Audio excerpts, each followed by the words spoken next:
Good morning. Good morning, ma'am. Good morning, ma'am.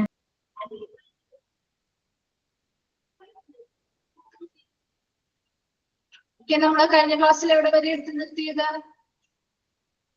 General terms ആണ് എടുക്കുന്നത്. എവിടെ വരെ എടുത്തു നിർത്തി കഴിഞ്ഞ ക്ലാസ്സിൽ? ടൂൾസ് ആൻഡ് എക്യുപ്മെന്റ്സും മെഡിക്കേഷൻ ടേംസ് പറഞ്ഞില്ലേ? അത് കംപ്ലീറ്റ് ആയി കഴിഞ്ഞു. അത് കംപ്ലീറ്റ് ആയി. ഓക്കെ. അടുത്തത് മെഡിക്കൽ ജാർഗൺ ആൻഡ് സ്ലാങ് എന്നുള്ളത് ജസ്റ്റ് സ്റ്റാർട്ട് ചെയ്തോളൂ അല്ലേ? ഫസ്റ്റ് പോയിന്റ് പറഞ്ഞു. First point. ഓക്കെ.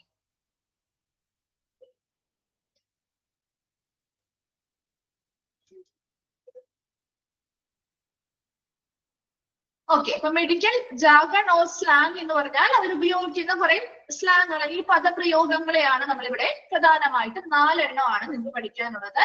അതിൽ ഒന്നാമത്തേതാണ് ഷാമ്പെയിൻ ടാപ്പ് എന്ന് പറഞ്ഞു അല്ലെ. ഷാമ്പെയിൻ ടാപ്പ് എന്ന് പറഞ്ഞാൽ എന്താണ് നമ്മൾ പറഞ്ഞത്? എന്താണ് ലംബാർ പങ്ക്ചർ? ലംബാർ പങ്ക്ചർ എന്ന് പറഞ്ഞാൽ എന്താണ് ഒരു ലംബാർ പങ്ക്ചർ? നമ്മൾ കഴിഞ്ഞ ക്ലാസ്സിൽ ജസ്റ്റ് പറഞ്ഞിരുന്നു. ഒന്നുകൂടി പറയാം, കേൾക്കാത്തവരുണ്ടെങ്കിൽ. ഒരു നീഡിൽ എന്ത് ചെയ്യുന്നു? അതൊരു ഷാമ്പെയിൻ എന്നുള്ളൊരു പേര് വന്നതിന്റെ കാരണമാണ് നിൽക്കട്ടെ. നമുക്ക് ആദ്യം എന്താണ് ഒരു സക്സസ്ഫുൾ ആയിട്ട് ഇവിടെ ഓൾറെഡി പറയുന്നത് എന്താന്ന് നോക്കി. A successful lumbar puncture done by a student with no red blood cells found. അതായത് ഈ ഒരു ലംബാർ പങ്ക്ചർ ആദ്യം നമ്മൾ അത് എന്താന്ന് മനസ്സിലാക്കണം, എന്നാലേ നമുക്ക് അതിന്റെ റീസൺ ആ ഒരു പദപ്രയോഗം എന്താണെന്ന് മനസ്സിലാവും. അതായത് ലംബാർ പങ്ക്ചർ എന്ന് പറഞ്ഞാല് നമ്മുടെ ബ്രെയിനെയും സ്പൈനൽ കോഡിനെയും സംരക്ഷിക്കാൻ വേണ്ടി, പ്രൊട്ടക്ട് ചെയ്യാൻ വേണ്ടി അതിന് ചുറ്റും സെറിബ്രോ സ്പൈനൽ ഫ്ലൂയിഡ് അല്ലെങ്കിൽ CSF ഫ്ലൂയിഡ് ഉണ്ട് അല്ലെ. സെറിബ്രോ സ്പൈനൽ ഫ്ലൂയിഡ് ഉണ്ട്. അപ്പൊ ഈ ഫ്ലൂയിഡ് നമുക്ക് എന്ത് ചെയ്യണം? നീഡിൽ ഉപയോഗിച്ച് കളക്ട് ചെയ്യുന്ന ഒരു പ്രൊസീജിയർ ആണ് ലംബാർ പങ്ക്ചർ. സിമ്പിൾ ആയിട്ട് ഇത്രയും മനസ്സിലാക്കാം. അപ്പൊ നമ്മുടെ ബ്രെയിനെയും സ്പൈനൽ കോഡിനെയും കവർ ചെയ്ത് സൂക്ഷിക്കുന്ന ഒരു എന്താണ് ഫ്ലൂയിഡ് ആണ് സെറിബ്രോ സ്പൈനൽ ഫ്ലൂയിഡ്. അപ്പൊ നമ്മുടെ ലംബാർ പങ്ക്ചർ എന്ന് പറഞ്ഞാല് നമ്മുടെ ഈ ഒരു സ്പൈനിന്റെ അല്ലെങ്കിൽ നമ്മുടെ നട്ടലിന്റെ അടിഭാഗത്ത് നിന്നും നമ്മുടെ ആ ഒരു വെർട്ടിബ്രയുടെ ഒക്കെ ആ സൈഡിൽ നിന്നും നമ്മുടെ നീഡിൽ, അതായത് ഇതുപോലെയുള്ള നീഡിൽസ് ഉപയോഗിച്ചുകൊണ്ട് അതിന്റെ സൈഡിലുള്ള ആ സ്പൈനൽ കോഡിന്റെ അടുത്തുള്ള ഈ CSF ഫ്ലൂയിഡ് അല്ലെങ്കിൽ സെറിബ്രോ സ്പൈനൽ ഫ്ലൂയിഡ് നമ്മൾ എന്ത് ചെയ്യുന്ന നീഡിൽ ഉപയോഗിച്ച് കളക്ട് ചെയ്യും. അപ്പൊ ആ നീഡിൽ ഉപയോഗിച്ച് കളക്ട് ചെയ്യുമ്പോൾ അതില് യാതൊരു റെഡ് ബ്ലഡ് സെൽസ് അല്ലെങ്കിൽ RBCയുടെയും ഒരു അംശം പോലും ഇല്ല എന്നുണ്ടെങ്കിൽ അതെന്താ അതിനെ സൂചിപ്പിക്കുന്നത്? എന്താണ്? അവിടെ ഈ നീഡില് ഒരൊറ്റ ബ്ലഡ് വെസൽസിനെയും കടന്നു പോയിട്ടില്ല അല്ലെങ്കിൽ തുളച്ചു കയറിയിട്ടില്ല എന്നല്ല മനസ്സിലാക്കാൻ പറ്റാം അല്ലെ. ഏതെങ്കിലും ബ്ലഡ് വെസൽസിലൂടെ ഈ നീഡിൽ കയറി പോയിട്ടുണ്ടെങ്കിൽ സ്വാഭാവികമായിട്ടും ആ സെറിബ്രോ സ്പൈനൽ ഫ്ലൂയിഡിനോടൊപ്പം റെഡ് ബ്ലഡ് സെൽസിന്റെ പ്രസൻസും ഉണ്ടാവും അല്ലെ. അപ്പൊ ഇവിടെ അവർ അത്രയും സൂക്ഷ്മമായിട്ട് ചെയ്യുന്നത് കൊണ്ടാണ് യാതൊരുവിധ റെഡ് ബ്ലഡ് സെൽസും എന്ത് ചെയ്യാത്തത്? ആ ഫ്ലൂയിഡിനൊപ്പം വരാത്തതും ആ ഫ്ലൂയിഡ് മാത്രമായിട്ട് നമുക്ക് നല്ല രീതിയിൽ കിട്ടുന്നത്. അപ്പൊ എത്രത്തോളം നല്ല രീതിയിൽ ഫ്ലൂയിഡ് എടുക്കുന്നോ അത്രയും നല്ല രീതിയിലുള്ള റിസൾട്ട് നമുക്ക് ടെസ്റ്റിങ്ങിന് വേണ്ടി എടുക്കുന്നത് കിട്ടും. അത്രയും ആക്യുറേറ്റ് ആയിട്ടുള്ള റിസൾട്ട് കിട്ടും. അപ്പൊ അതിന് വേണ്ടിയിട്ട് വളരെ കെയർഫുൾ ആയിട്ട് എക്സ്പേർട്സ് ആയിട്ടുള്ള ആളുകളാണ് ഈ ഒരു പ്രൊസീജിയർ ചെയ്യുക. അപ്പൊ ഇവിടെ ലംബാർ പങ്ക്ചർ എന്താണെന്ന് മനസ്സിലായോ? അപ്പൊ മനസ്സിലായോ? ലംബാർ പങ്ക്ചർ എന്ന് പറഞ്ഞാൽ ഇത്രയേ ഉള്ളൂ. നമ്മുടെ എന്താണ് സ്പൈനൽ കോഡിന്റെ അടുത്ത് അല്ലെങ്കിൽ നമ്മുടെ ലോവർ ബാക്കിന്റെ നട്ടലിന്റെ ഏറ്റവും അടിഭാഗത്ത് നിന്നും പേഷ്യൻസിന്റെ ഈ സെറിബ്രോ സ്പൈനൽ ഫ്ലൂയിഡ് ഈ സ്പൈനൽ നീഡിൽ ഉപയോഗിച്ച് കളക്ട് ചെയ്യുന്ന ഒരു പ്രൊസീജിയർ ആണ് ലംബാർ പങ്ക്ചർ എന്ന് പറയാം. അപ്പൊ അവിടെ ലംബാർ പങ്ക്ചറിലൂടെ നമ്മൾ ഈ കളക്ട് ചെയ്യുന്ന സെറിബ്രോ സ്പൈനൽ ഫ്ലൂയിഡ് എന്താണ്? അതിൽ യാതൊരുവിധ റെഡ് ബ്ലഡ് സെൽസും ഉണ്ടാവാൻ പാടില്ല. ശരിക്കും എത്രത്തോളം റെഡ് ബ്ലഡ് സെൽസ് അതിൽ കുറയുന്നു അത്രയും ആക്യുറേറ്റ് ആയിട്ടുള്ള റിസൾട്ടുകളാണ് നമുക്ക് ടെസ്റ്റ് ചെയ്യുന്നത് കിട്ടുക. അപ്പൊ അതുകൊണ്ട് തന്നെ മാക്സിമം അത് കുറയ്ക്കണം. അപ്പൊ ഒരു സ്റ്റുഡന്റ് ഇവിടെ ഇതുപോലെ ഒരു പ്രൊസീജിയർ ചെയ്തു. അത് അത്രയും എക്സ്പേർട്ട് ആയിട്ടുള്ളവരാണ് ചെയ്യുമ്പോഴാണ് അത്രയും നല്ല പെർഫെക്റ്റോടുകൂടി സക്സസ്ഫുൾ ആയിട്ട് കിട്ടുക.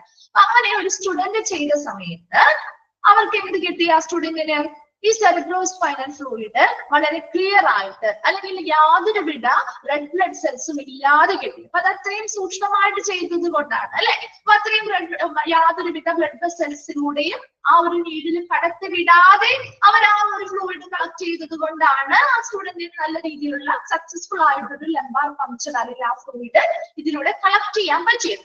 അങ്ങനെ കളക്ട് ചെയ്ത് കഴിഞ്ഞപ്പോ traditionally this challenging procedure is celebrated with a bottle of champagne from a supervising doctor. എന്ത് ചെയ്തു?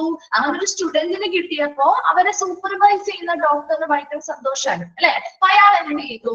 ഈ ഒരു ഷാമ്പെയിൻ എന്ന് പറയുന്ന ആ ഒരു ബോട്ടിലെ വൈനിന്റെ അതേ രീതിയിലുള്ള റിസംബിൾ ചെയ്യുന്ന ഒരു കളറാണ് ഈ സെറിബ്രോ സ്പൈനൽ ഫ്ലൂയിഡിലുള്ളത്. ഒരേപോലത്തെ ഇത് രണ്ടും നോക്കുമ്പോൾ ഒരുപോലെ നമുക്ക് ഫീൽ ചെയ്യും. ഒരേപോലെ നമുക്ക് ഫീൽ ചെയ്യുന്നത് കൊണ്ട് അല്ലെങ്കിൽ ഒരേപോലെയുള്ള ഒരു സാദൃശ്യം തോന്നുന്നത് കൊണ്ട് അവരെന്ത് ചെയ്തു? ആ ഒരു സീനിയർ സൂപ്പർവൈസിംഗ് ഡോക്ടർ ഈ ഷാമ്പെയിൻ ബോട്ടിലുകള് എന്ത് ചെയ്തു? തുറന്ന് അത് സെലിബ്രേറ്റ് ചെയ്തു. ആ ഒരു സക്സസ്ഫുൾ ആയിട്ട് ഒരു ലംബാർ പങ്ക്ചർ അവര് സെലിബ്രേറ്റ് ചെയ്തു. അപ്പൊ അതുകൊണ്ടാണ് അങ്ങനെ ഒരു സെലിബ്രേഷൻ നടന്നത് കൊണ്ട് തന്നെ ഇങ്ങനെ ഒരു സക്സസ്ഫുൾ ആയിട്ടുള്ള ലംബാർ പങ്ക്ചറിനെ നമ്മൾ വിളിക്കുന്ന പേരാണ് ഷാമ്പെയിൻ ടാപ്പ് എന്ന് പറയുന്നത്. ക്ലിയർ ആണോ? അത് ഷാമ്പെയിൻ ടാപ്പ് എന്താന്നുള്ളത് മനസ്സിലായോ? എന്താണ് ഇതിന്റെ പിന്നിലുള്ള കഥയും കാര്യങ്ങളും ക്ലിയർ ആണോ? ഓക്കെ ആണോ? ഓക്കെ. അപ്പൊ അടുത്തത് സ്റ്റാർട്ട്. സ്റ്റാർട്ട് എന്ന് പറഞ്ഞ ഒരു സ്ലാങ് ആണ്. നമ്മൾ നോർമലി ഇമ്മീഡിയറ്റ്ലി, ഉടനെ എന്നുള്ള രീതിയിലാണ് ഉപയോഗിക്കുക. അതൊരു ഡോക്ടേഴ്സ് അല്ലെങ്കിൽ മെഡിക്കൽ ടേം ആയിട്ട് നമ്മൾ അവർ ഉപയോഗിക്കുന്ന ഒരു സ്ലാങ് ആണ് സ്റ്റാർട്ട്. അപ്പൊ ഇമ്മീഡിയറ്റ്ലി എന്നായിരിക്കും അവർ ഉദ്ദേശിക്കുന്നത്, അല്ലെങ്കിൽ പെട്ടെന്ന് അല്ലെങ്കിൽ ഉടനെ എന്നുള്ള ഒരു അർത്ഥമാണ്. പക്ഷെ അവർ അതിന് പകരമായിട്ട് ഉപയോഗിക്കുന്ന ഒരു വേർഡാണ് സ്റ്റാർട്ട്. അത്രയും മാത്രം മനസ്സിലാക്കിയാൽ മതി. അടുത്തതാണ് ത്രെഡ്. ത്രെഡി എന്ന് പറഞ്ഞാല് നമ്മൾ ത്രെഡി പൾസ് എന്നൊക്കെ പറയാറുണ്ട്. അതായത് refers to a weak pulse. വളരെ വീക്ക് ആയിട്ടുള്ള ഒരു പൾസിനെയാണ് ത്രെഡി പൾസ് എന്നതുകൊണ്ട് ഉദ്ദേശിക്കുന്നത്. That disappears with pressure and indicator of large issues. അതായത് ഇത് വളരെ വീക്ക് ആയിട്ടുള്ള ഒരു പൾസ് ആയിരിക്കും. ഒത്തിരി വളരെ സ്ലോ ആയിരിക്കും. നമുക്കത് ചിലപ്പോൾ എന്ത് ചെയ്യുന്നു, വളരെ സ്ലോ ആയതുകൊണ്ട് നമുക്ക് ഡിറ്റക്ട് ചെയ്യാനൊക്കെ ബുദ്ധിമുട്ടുള്ള ഒരു പൾസ് റേറ്റ് ആണ് എന്ന് പറയുന്നത് ത്രെഡി പൾസ് എന്ന് പറയുന്നത്. അപ്പൊ വളരെ വേഗത്തിലാവാം, അല്ലെങ്കിൽ നമുക്ക് ചിലപ്പോൾ മനസ്സിലാക്കാൻ അല്ലെങ്കിൽ ഡിറ്റക്ട് ചെയ്യാനോ നമുക്കത് ഡിറ്റക്റ്റബിൾ ആക്കാനൊക്കെ ഭയങ്കര ബുദ്ധിമുട്ടായിട്ടുണ്ടാവും. അത്രയും വീക്ക് ആയിരിക്കും ആ ഒരു പൾസ് എന്ന് പറയുന്നത്. അപ്പൊ എങ്ങനെ ഒരു പൾസ് സ്വാഭാവികമായിട്ടും വരുന്ന ത്രെഡി പൾസ് ഒരു വ്യക്തിക്ക് എന്ന് പറഞ്ഞാല് അത് എന്തിന്റെ സൂചനയാണ്? വളരെ ലാർജ് ഇഷ്യൂസ്, എന്തെങ്കിലും ഹാർട്ട് ഫെയിലിയറോ അല്ലെങ്കിൽ മറ്റെന്തെങ്കിലും വലിയ രീതിയിലുള്ള സീരിയസ് ആയിട്ടുള്ള ഒരു ഡിസീസ് കണ്ടീഷൻ ഉണ്ട് അല്ലെങ്കിൽ അതിനെ കുറിപ്പിക്കുന്ന ഒരു സൂചനയായിട്ട് നമുക്ക് ഒരു ത്രെഡി പൾസ് എന്ത് ചെയ്യുന്നു, ഒരു സൂചന നൽകുകയാണ് ചെയ്യുക. അപ്പൊ അത് ഡോക്ടേഴ്സ് ഉപയോഗിക്കുന്നത് അതിപ്പോ ഒരു വീക്ക് പൾസ് ആണെങ്കിൽ അവരതിന് പകരം ഉപയോഗിക്കുന്നത് ത്രെഡി പൾസ് എന്നായിരിക്കും കേട്ടോ. അടുത്തത് ഗോൾഡൻ അവർ. ഗോൾഡൻ അവർ എന്ന് പറഞ്ഞാൽ refers to the first hour, ആദ്യത്തെ മണിക്കൂർ. എന്തിനു ശേഷമുള്ളതാ? After a traumatic injury. അതായത് ഇപ്പൊ ഒരു വലിയ രീതിയിലുള്ള ഒരു ആഘാതം അല്ലെങ്കിൽ ഒരു പരിക്ക് ഒരു വ്യക്തിക്ക് പറ്റിയെന്ന് വിചാരിക്കാം. അപ്പൊ ആ വ്യക്തിക്ക് ആ ഒരു ഇഞ്ചുറി അല്ലെങ്കിൽ ആ ഒരു പരിക്ക് പറ്റിയിട്ടുണ്ട്, വലിയ രീതിയിലുള്ള ഒരു ആഘാതം അല്ലെങ്കിൽ അതിലൂടെ ഒരു പരിക്ക് പറ്റിയിട്ടുണ്ടെങ്കിൽ ആ പരിക്ക് പറ്റി ആദ്യത്തെ ഒരു മണിക്കൂർ അല്ലെ, ആ ഒരു മണിക്കൂർ എന്ന് പറയുന്നത് വളരെ ഇമ്പോർട്ടന്റ് അല്ലേ? ആ ഒരു മണിക്കൂറിനുള്ളിൽ നമ്മൾ കൊടുക്കുന്ന ട്രീറ്റ്മെന്റും കെയറിനും അനുസരിച്ചാണ് അവരുടെ ജീവൻ നിലനിർത്താൻ സാധിക്കുന്നത് അല്ലെ. ഏറ്റവും അവരുടെ ലൈഫ് അല്ലെങ്കിൽ അവരുടെ ജീവൻ നിലനിർത്താനായിട്ട് ഏറ്റവും കൂടുതൽ ചാൻസ് നമുക്ക് ആ ഒരു മണിക്കൂറിനുള്ളിൽ എന്തൊക്കെ കൊടുക്കുന്നു എന്നതിലാണ് ആണല്ലോ. അപ്പൊ അതാണ് അതിന്റെ ഒരു കാര്യം. അങ്ങനെ ഒരു ഗോൾഡൻ അവർ ഉദ്ദേശിക്കുന്ന ഒന്നില്ലെങ്കിൽ അത്, അല്ലെങ്കിൽ ഓർ ഈവൻ ചാൻസസ് ഓഫ് ഏത് പേജ് ആണെന്നോ, പേജ് നമ്പറോ, മിസ്സിനോ പേജ് നമ്പർ ഇല്ലല്ലോ. നിങ്ങളുടെ ആരെങ്കിലും ഒന്ന് പേജ് നമ്പർ ഒന്ന് പറഞ്ഞു കൊടുത്തേ. ഓക്കെ, അപ്പൊ നോക്കിയേ, ഗോൾഡൻ അവറിൽ ഒന്നാമത്തത് പറഞ്ഞു മിസ് എന്താണ്, അവർക്ക് ഒരു ട്രോമാറ്റിക് ഇഞ്ചുറി, ഒരു വലിയ ആഘാതം, അതിലൂടെ ഉണ്ടാവുന്ന പരിക്ക്. അപ്പൊ അതിനുശേഷമുള്ള ആദ്യത്തെ ഒരു മണിക്കൂറാവാം, അല്ലെങ്കിൽ even when chances of successful treatment are highest. അതായത് ഇപ്പൊ നമ്മളൊരു ട്രീറ്റ്മെന്റ് കൊടുത്തു, ഒരു സക്സസ്ഫുൾ ആയിട്ടൊരു ട്രീറ്റ്മെന്റ് ചാൻസ് എന്താണ്, വളരെ ഹൈ ആയിട്ടുള്ള ഒരു വിജയകരമായിട്ടുള്ള ഒരു ട്രീറ്റ്മെന്റിന്റെ സാധ്യത, അല്ലെങ്കിൽ ഇപ്പൊ ഒരു ട്രീറ്റ്മെന്റ് നമ്മൾ കൊടുക്കുമെന്ന് വിചാരിക്കാം, അതിന്റെ ചാൻസ് എന്ന് പറയുന്നത് വളരെ സക്സസ്ഫുൾ ആയിട്ടുള്ള ട്രീറ്റ്മെന്റ് ആയിരിക്കാം. അതിന്റെ ചാൻസസ് ഓഫ് സക്സസ്ഫുൾ ട്രീറ്റ്മെന്റ് എന്ന് പറയുന്നത് ഹൈ ആയിരിക്കും, ഉയർന്നതായിരിക്കും. ഇപ്പൊ നമ്മളൊരു സർജറി, ഒരു മേജർ സർജറി ഒക്കെ ചെയ്യും, അതിന്റെ ആദ്യത്തെ ഒരു മണിക്കൂർ എന്ന് പറയുന്നത് വളരെ ഇമ്പോർട്ടന്റ് അല്ലേ. ആ 1 മണിക്കൂറിൽ ഇപ്പൊ ആ ഒരു സർജറി ചെയ്തിട്ട് എന്തെങ്കിലും കോംപ്ലിക്കേഷൻസോ കാര്യങ്ങളോ ഉണ്ടെങ്കിൽ ആ ആദ്യത്തെ 1 മണിക്കൂർ നമ്മൾ ഒബ്സർവേഷനിൽ അവർ വെക്കും അല്ലെ. ആ 1 മണിക്കൂറിൽ നമുക്ക് കാണാൻ പറ്റും അവർക്ക് എന്തെങ്കിലും ബുദ്ധിമുട്ടുകൾ ഉണ്ടാകുന്നുണ്ടോ, ഇത് ഓക്കെ ആണോ, അവർക്ക് ഈ ഒരു പ്രൊസീജിയർ കൊണ്ട് യാതൊരുവിധ വേറെ പ്രശ്നങ്ങളൊന്നും ഉണ്ടായിട്ടില്ല എന്നൊക്കെ നമുക്ക് മനസ്സിലാക്കാൻ പറ്റുന്നതാണ്. അപ്പൊ അങ്ങനെയുള്ള ഇപ്പൊ ഒരു വലിയ സക്സസ്ഫുൾ ആയിട്ടുള്ള ട്രീറ്റ്മെന്റ്, അതായത് ഹയസ്റ്റ് ചാൻസ് ഉള്ള ഒരു സക്സസ്ഫുൾ ആയിട്ടുള്ള ട്രീറ്റ്മെന്റ് കഴിഞ്ഞതിന് ശേഷമുള്ള ആദ്യത്തെ 1 മണിക്കൂറോ അല്ലെങ്കിൽ ഒരു വലിയ ആഘാതത്തിൽ നിന്നുണ്ടായ ഒരു പരിക്കുകൾ അല്ലെങ്കിൽ മുറിവുകൾ അല്ലെങ്കിൽ പരിക്കുകൾ ഉണ്ടായിട്ടുണ്ടെങ്കിൽ അതിനുശേഷം നമ്മൾ ഒരു ആദ്യത്തെ 1 മണിക്കൂറിനുള്ളിലാണ് മതിയായിട്ടുള്ള അവർക്ക് ആവശ്യമായ ട്രീറ്റ്മെന്റുകൾ കൊടുക്കേണ്ടത്. അങ്ങനെ കൊടുക്കുന്ന ട്രീറ്റ്മെന്റുകളിലൂടെയാണ് അവരുടെ ജീവൻ നമുക്ക് നിലനിർത്താൻ സാധിക്കുകയുള്ളൂ. അപ്പൊ അങ്ങനെയുള്ള ആദ്യത്തെ 1 മണിക്കൂറിനെയാണ് നമ്മൾ ഗോൾഡൻ അവർ എന്ന് പറയുന്നത്. അപ്പൊ ഇതെല്ലാം ഡോക്ടേഴ്സ് അല്ലെങ്കിൽ അവിടെയുള്ള മെഡിക്കൽ പ്രാക്ടീഷണേഴ്സ് യൂസ് ചെയ്യുന്ന സ്ലാങ് ആണ്. അപ്പൊ അവര് ഉപയോഗിക്കുന്ന ഈ ടേംസ് ചിലപ്പോൾ നമുക്ക് മനസ്സിലാവില്ല, അവിടെയുള്ള ആളുകൾക്ക് മറ്റു മെഡിക്കൽ പ്രൊഫഷണൽസിന് മനസ്സിലാവും. അവർ നോർമൽ ആയിട്ട് ഉപയോഗിക്കും. ചിലപ്പോൾ ഷാമ്പയിൻ ടാപ്പ് എന്ന് പറഞ്ഞാൽ നമുക്ക് കേട്ടാലൊന്നും മനസ്സിലാവില്ല അല്ലെ. ഇപ്പൊ നമുക്കറിയാം ഇന്നതാണ് അവർ ഉദ്ദേശിക്കുന്നത്. അപ്പൊ അവിടെ ഓരോന്നിന്റെയും സക്സസ്ഫുൾ ആവുന്നതിന്റെ അല്ലെങ്കിൽ അവർ ചെയ്യുന്ന പ്രൊസീജിയറുമായി ബന്ധപ്പെട്ട് നമുക്ക് ഡീപ് പൾസ് എന്ന് പറഞ്ഞാൽ നമുക്കറിയാം, പക്ഷെ ത്രെഡ് പൾസ് എന്ന് പറഞ്ഞാൽ നമുക്കത് അറിയില്ല അല്ലെ. അതുപോലെയാണ് ഇവർ ഉപയോഗിക്കുന്ന കുറച്ച് 4 സ്ലാങ്ങുകളാണ്, വളരെ ഇമ്പോർട്ടന്റ് ആയിട്ടുള്ളതാണ്. 4 നിങ്ങൾക്ക് നോക്കി വെക്കണം കേട്ടോ. വേഗം ഒന്ന് വായിച്ചു നോക്കിയത്, ഏതെങ്കിലും ഡൗട്ട് ഉണ്ടെങ്കിൽ ചോദിക്കുക കേട്ടോ.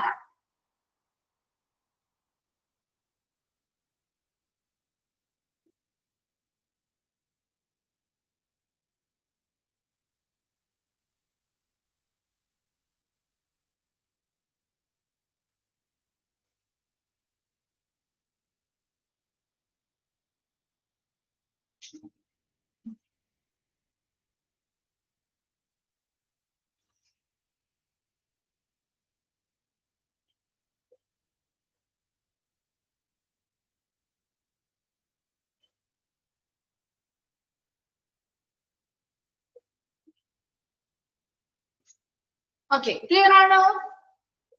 ഓക്കെ ആണോ? ആ 4 ക്ലിയർ ആണോ? ഇനി പറയണോ? ഓക്കെ.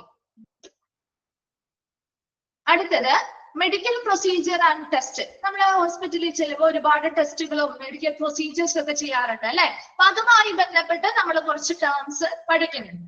അതിൽ ഒന്നാമത്തത് ഇപ്പൊ കുറെ നിങ്ങൾക്ക് കേട്ട് പരിചയമുള്ളവയായിരിക്കും. ഒന്നാമത്തത് ബ്ലഡ് കൾച്ചർ.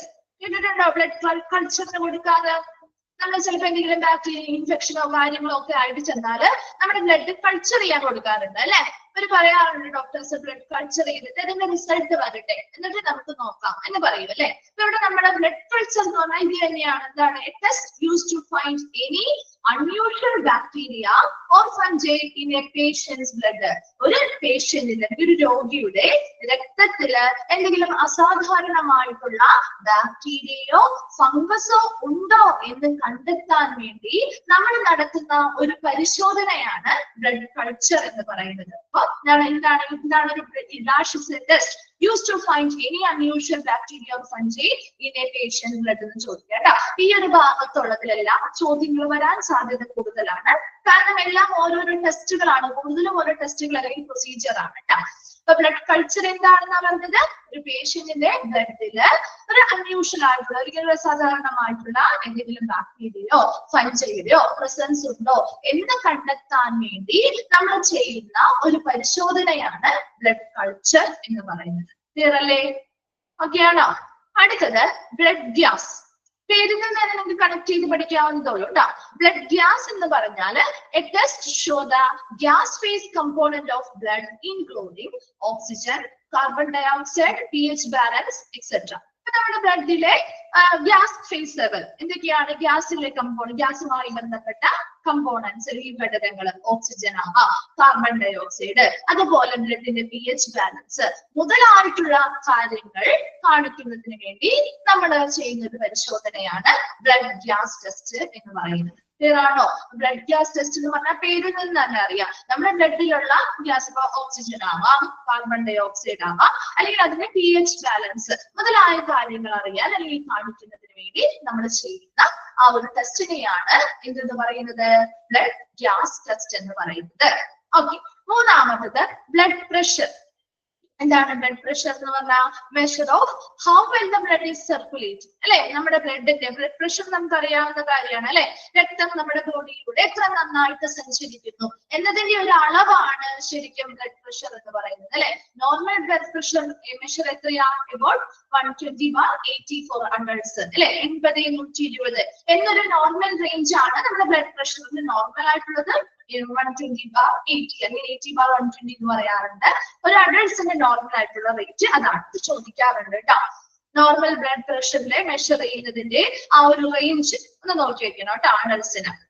ഓക്കെ, അപ്പൊ നമ്മുടെ ബ്ലഡ് സർക്കുലേറ്റ് ചെയ്ത് അല്ലെങ്കിൽ നമ്മുടെ ബ്ലഡ് നമ്മുടെ ബോഡിയിൽ എത്രത്തോളം നന്നായി സഞ്ചരിക്കുന്നു അല്ലെങ്കിൽ എത്രത്തോളം നന്നായാണ് സർക്കുലേറ്റ് ചെയ്യുന്നത് എന്നതിന്റെ ഒരു മെഷർ അല്ലെങ്കിൽ ഒരു അളവാണ് ബ്ലഡ് പ്രഷർ എന്ന് പറയുന്നത്. അതിന്റെ നോർമൽ റേഞ്ച് നോക്കുക.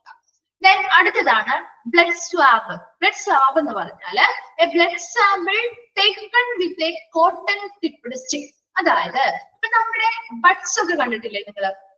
നമ്മൾ യൂസ് ചെയ്യാറില്ലേ ബഡ്സിന്റെ ഒക്കെ ടിപ്പിൽ എങ്ങനെയാ? ഒരു കോട്ടൺ പോലത്തെ ഒരു മെറ്റീരിയൽ ഉണ്ടാവും അല്ലെ. ഒരു സ്റ്റിക്കിന്റെ അറ്റത്ത് ഒരു കോട്ടൺ മെറ്റീരിയൽ അല്ലേ ഉണ്ടാവുന്നത് അല്ലെ.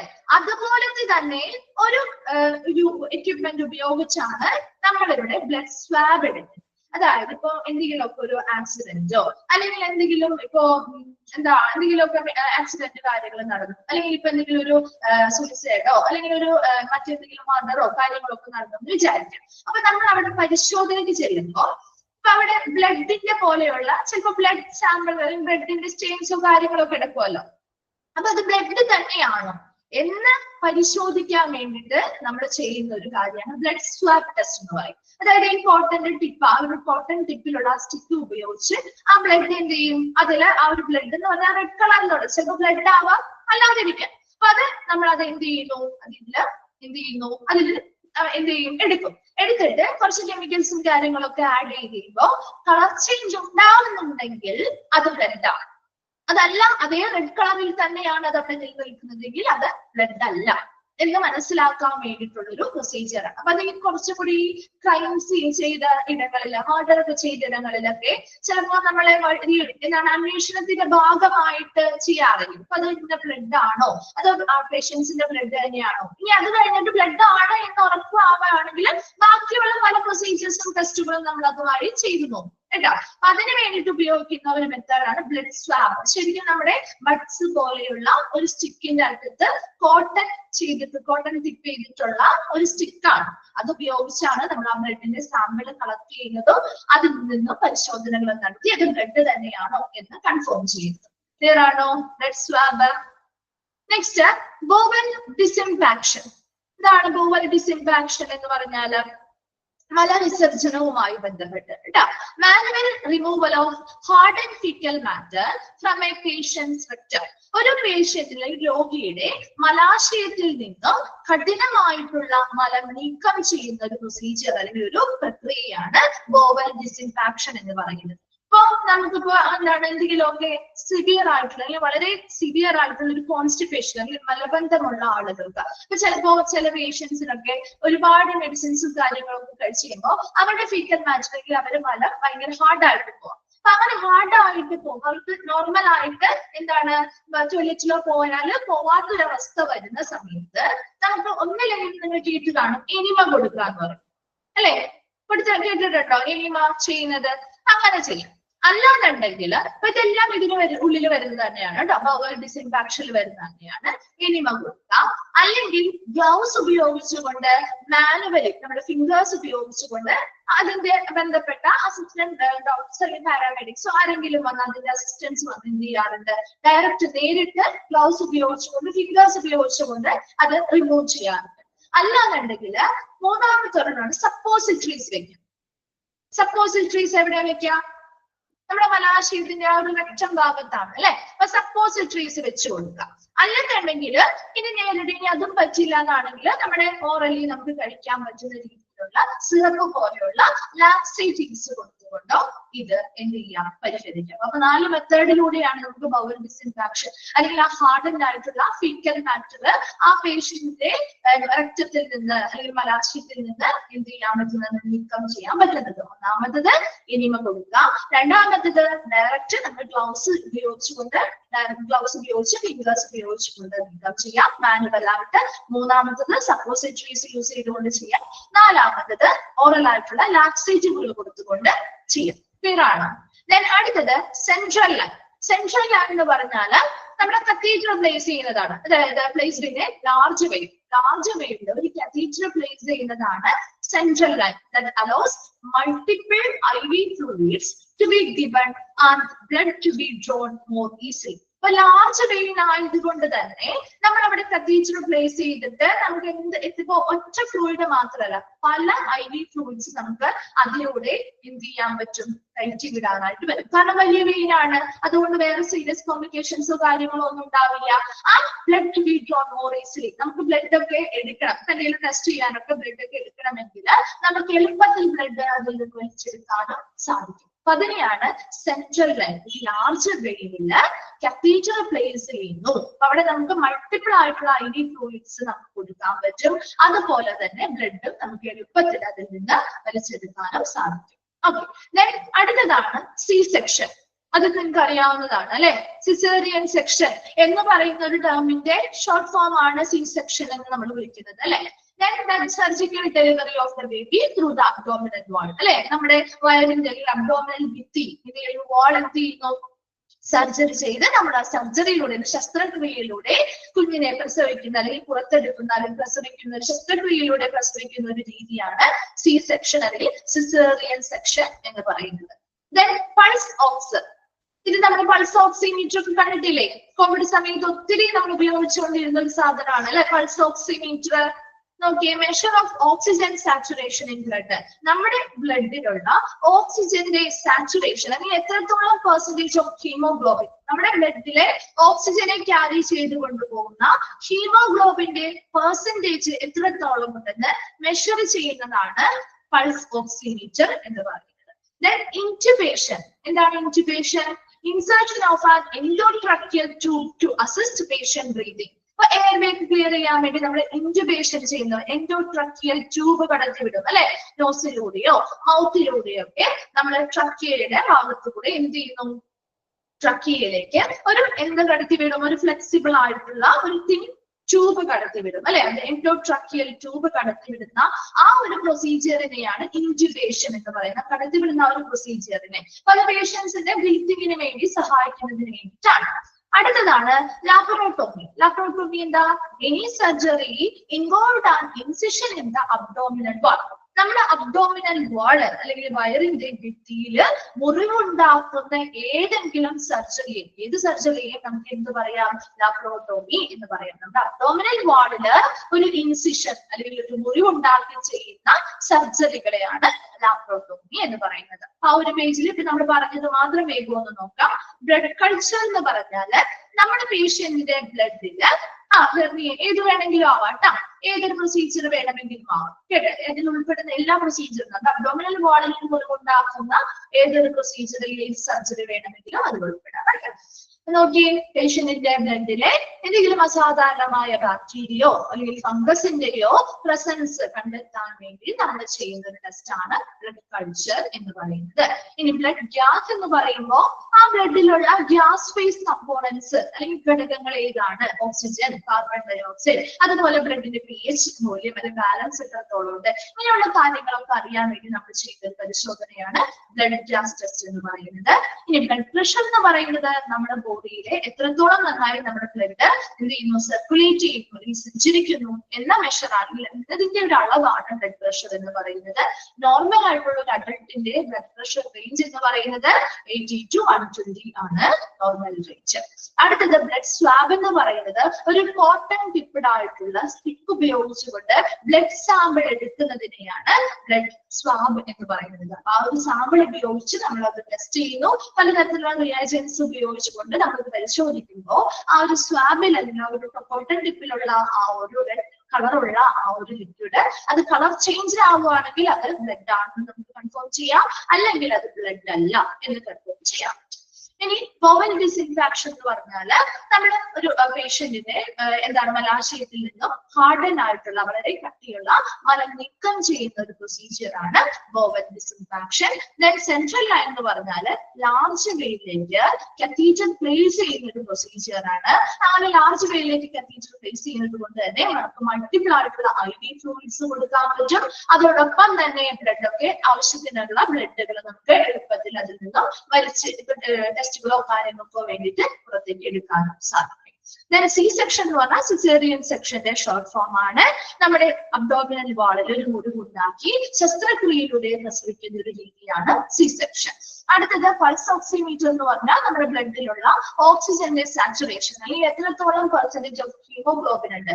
ഹീമോഗ്ലോബിൻ ആണ് നമ്മുടെ ഓക്സിജനെ ക്യാരി ചെയ്ത് കൊണ്ടുപോകുന്നത് അല്ലെ. അപ്പൊ എത്രത്തോളം പെർസെന്റേജ് ഓഫ് ഹീമോഗ്ലോബിൻ ഉണ്ട് എന്ന് മെഷർ ചെയ്യുന്നതാണ് പൾസ് ഓക്സിമീറ്റർ. ദെൻ ഇൻറ്റുബേഷൻ എന്ന് പറഞ്ഞാൽ നമ്മുടെ ട്രക്ക് മൗത്തിലൂടെയോ അല്ലെങ്കിൽ നോസിലൂടെയോ ഒരു ഫ്ലെക്സിബിൾ ആയിട്ടുള്ള എൻഡോട്രക്കിയൽ ട്യൂബ് ട്രക്കിലേക്ക് ഇൻസേർട്ട് ചെയ്യുന്ന ഒരു പ്രൊസീജിയറിനെയാണ് ഇൻറ്റുബേഷൻ എന്ന് പറയുന്നത്. ദെൻ ലാപ്രോട്ടോമി എന്ന് പറഞ്ഞാൽ നമ്മുടെ അബ്ഡോമിനൽ വാളില് എന്തെങ്കിലും മുറിവുകൾ ഉണ്ടാക്കി ചെയ്യുന്ന സർജറികളെയാണ് ലാപ്രോട്ടോമി എന്ന് പറയുന്നത്. ക്ലിയർ ആണോ? അത് വേഗം ഒന്ന് വായിച്ചു നോക്കിയേ. എന്തെങ്കിലും ഡൗട്ട്സ് ഉണ്ടെങ്കിൽ ചോദിക്കാം കേട്ടോ.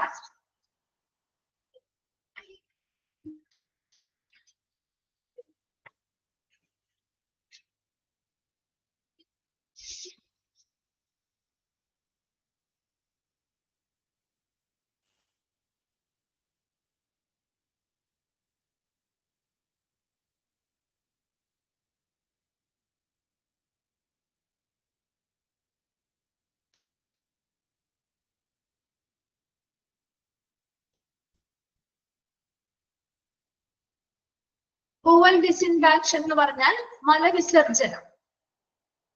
അതൊന്നുകൂടി പറയണം എന്നാണോ പറയുന്നേ? അതാണോ ചോദിച്ചത്? അതോ അതിന്റെ മീനിങ് ഒന്നുകൂടെ പറയണം. ബോവൽ ഡിസിൻഫാക്ഷൻ എന്ന് പറഞ്ഞാല് ഇപ്പോ ചില പേഷ്യൻസ്, ഇപ്പൊ ഒരുപാട് മെഡിസിൻസ് ഒക്കെ കഴിക്കുന്ന പേഷ്യൻസിന് അവർക്ക് മലം പോവാനായിട്ട് ബുദ്ധിമുട്ടുണ്ടാവും, ഭയങ്കര ഹാർഡായി പോകും. അപ്പൊ അത് അവർക്ക് നോർമലി സാധാരണ നമുക്ക് ടോയ്ലറ്റിൽ പോയാൽ പോകുന്നത് പോലെ സ്മൂത്ത് ആയിട്ട് പോലും ഭയങ്കര സിവിയർ ആയിട്ടുള്ള കോൺസ്റ്റിപ്പേഷൻ, ഈ മലബന്ധം അനുഭവപ്പെടുന്ന ആളുകളുണ്ടാവും. അപ്പൊ അങ്ങനെയുള്ള ആളുകൾക്ക് അവർക്ക് മാനുവലി അല്ലെങ്കിൽ നമുക്ക് ഹാർഡ് ആയിട്ടുള്ള ഫീക്കൽ മാറ്റർ അല്ലെങ്കിൽ മലം നമുക്ക് പുറത്ത് കളയണം അല്ലെ. അപ്പൊ അവരുടെ മലാശയത്തിൽ നിന്നും അത് പുറത്ത് കളയാൻ വേണ്ടിയിട്ട് ഉപയോഗിക്കുന്ന പ്രൊസീജിയർ ആണ് ബോവൽ ഡിസിൻഫാക്ഷൻ. ഈ പല പ്രൊസീജിയറിലൂടെ ചെയ്യാം. അതിൽ ഒന്നാമത്തേത് എന്ന് പറയുന്നത് നമുക്ക് എന്ത് ചെയ്യാം, എനിമ പോലെയുള്ള കാര്യങ്ങൾ കൊടുക്കാം. രണ്ടാമത്തത് നമ്മുടെ ഗ്ലൗസ് ധരിച്ചിട്ട് ഫിംഗേഴ്സ് ഉപയോഗിച്ചുകൊണ്ട് മാനുവലി അത് നീക്കം ചെയ്യാം. മൂന്നാമത്തത് അത് സപ്പോസിറ്ററികൾ വെച്ചുകൊണ്ട് നമുക്കത് റിമൂവ് ചെയ്യാൻ പറ്റും. നാലാമത്തത് ഓറൽ ആയിട്ടുള്ള ലാക്സേറ്റീവ് ആയിട്ടുള്ള സിറപ്പുകളൊക്കെ കൊടുത്ത് അതിലൂടെയും അവരുടെ ആ ഒരു ഹാർഡ് ആയിട്ടുള്ള ഫിംഗർ മാച്ച് ഒന്ന് സോഫ്റ്റ് ആക്കി കളയാൻ പറ്റും. ക്ലിയർ ആണോ?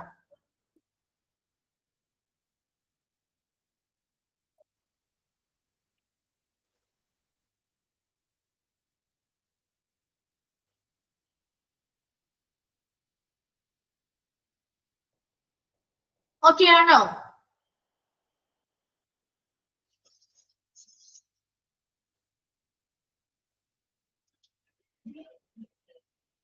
സെൻട്രൽ ലൈൻ എന്ന് പറഞ്ഞാല് നമ്മുടെ ലാർജ് വെയിൻസിലേക്ക് എന്ത് ചെയ്യുന്നു, കത്തീറ്റർ പ്ലേസ് ചെയ്യുന്ന പ്രൊസീജിയർ ആണ്. ലാർജ് വെയിൻസിലേക്ക്, ചെറിയ വെയിൻസിലല്ല ലാർജ് വെയിൻസിലേക്ക്. ഇപ്പൊ ഒരു സർജറിയോ കാര്യങ്ങളൊക്കെ ആവശ്യമായിട്ട് വരുമ്പോൾ അവരുടെ ശരിക്കും നമ്മൾ സെൻട്രൽ ലൈനിലാണ് കത്തീറ്റർ പ്ലേസ് ചെയ്യുക. അപ്പൊ അങ്ങനെ വലിയ വെയിൻ ആയതുകൊണ്ട് തന്നെ നമുക്ക് ഒന്നിലധികം മൾട്ടിപ്പിൾ ആയിട്ടുള്ള IV ഫ്ലൂയിഡ്സ് കൊടുക്കാൻ പറ്റും. ഡ്രിപ്സ് മാത്രമല്ല, മറ്റെന്തെങ്കിലും മെഡിക്കേഷൻസ് വേണമെങ്കിൽ അതിലൂടെ നമുക്ക് ഒന്നിലധികം ഫ്ലൂയിഡ്സ് നമുക്ക് ഒരേ സമയമൊക്കെ കൊടുക്കാൻ പറ്റും. അതുപോലെ തന്നെ നമുക്ക് എളുപ്പത്തിൽ ഇപ്പൊ എന്തെങ്കിലും ബ്ലഡ് ടെസ്റ്റോ കാര്യങ്ങളോ ചെയ്യുമ്പോൾ നമുക്ക് ബ്ലഡ് ഒക്കെ ടെസ്റ്റ് ചെയ്യാനൊക്കെ എടുക്കേണ്ടി വരും അല്ലെ. അപ്പൊ അതൊക്കെ നമുക്ക് എളുപ്പത്തിൽ അതിലൂടെ വലിച്ചെടുക്കാനും സാധിക്കും. ക്ലിയർ ആണോ? Central line. നെക്സ്റ്റ് വരുന്നത് നമ്മൾ ഓൾറെഡി പറഞ്ഞതാണ് ലംബാർ ഫംഗ്ഷൻ. നമ്മൾ പറഞ്ഞ കാര്യമാണ് അല്ലെ. വിട്രോവൽ ഓഫ് ഇതിലാണ് ലംബാർ ഫംഗ്ഷൻ പറഞ്ഞേ. ഇതിലാ പറഞ്ഞേ? ഓർക്കുന്നുണ്ടോ നോക്കട്ടെ. ഏതിലാ പറഞ്ഞേ? ഷാംപെയിൻ ടാപ്പിൽ അല്ലെ. ഓക്കെ, നോക്കിയപ്പോ ലംബാർ പങ്ക്ചർ എന്താണ് നമ്മൾ പറഞ്ഞത് തന്നെയാണ് കേട്ടോ.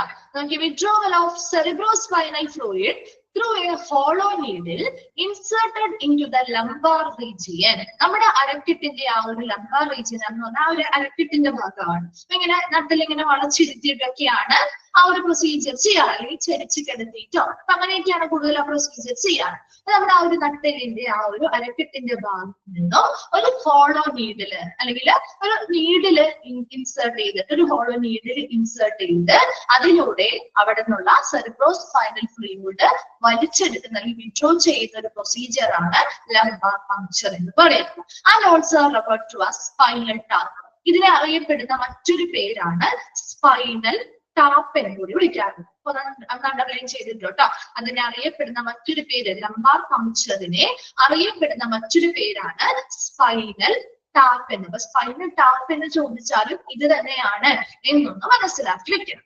ഓക്കെ, അപ്പൊ വേറെ ഒന്നുമില്ല, നമുക്ക് അത്രയും മാത്രമേ പറയാനുള്ളൂ. ലംബാർ പങ്ക്ചർ നമ്മൾ ഓൾറെഡി പറഞ്ഞതുമാണ്. അടുത്തതാണ് സ്റ്റെർണോട്ടോമി. സ്റ്റെർണോട്ടോമി എന്ന് പറഞ്ഞാൽ എന്താ? നമ്മുടെ സ്റ്റേർണം എന്ന് പറഞ്ഞാൽ എന്താ?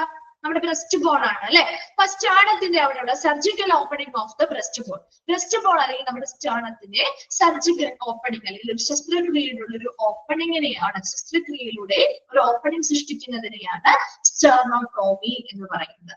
ദെൻ തൊറാക്കോട്ടോമി. ഇനി അടുത്തതൊക്കെ അതുമായി അങ്ങനെയുള്ള ഓരോ ഭാഗങ്ങളുമായി ബന്ധപ്പെട്ട സർജറീസിനെ വിളിക്കുന്ന പേരുകളാണ് കേട്ടോ.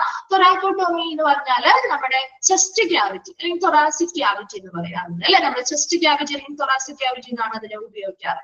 ആ ഒരു ചെസ്റ്റ് ക്യാവിറ്റി അല്ലെങ്കിൽ തൊറാസിക് ക്യാവിറ്റിയിൽ ഉണ്ടാവുന്ന അല്ലെങ്കിൽ ചെയ്യുന്ന സർജറികളെ വിളിക്കുന്ന പേരാണ് തൊറാക്കോട്ടോമി എന്ന് പറയുന്നത്. അപ്പൊ ഇത് ഏതൊക്കെയാവാം?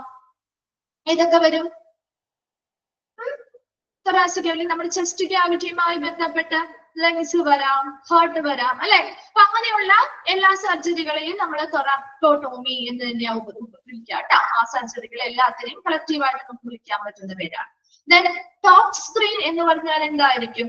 Toxicological analysis of the blood. ബ്ലഡിന്റെ ടോക്സിക്കോളജിക്കൽ അനാലിസിസ് ചെയ്യും. അതായത് ordered when a drug overdose is suspected and the drug needs to be identified. അപ്പൊ ചിലപ്പോ ഇതിലുള്ള അമിതമായിട്ടുള്ള ഡ്രഗിന്റെ ഡോസുകൾ ചെന്നിട്ടുണ്ടോ എന്നൊരു സംശയം ഉണ്ടെന്ന് വിചാരിക്കാം.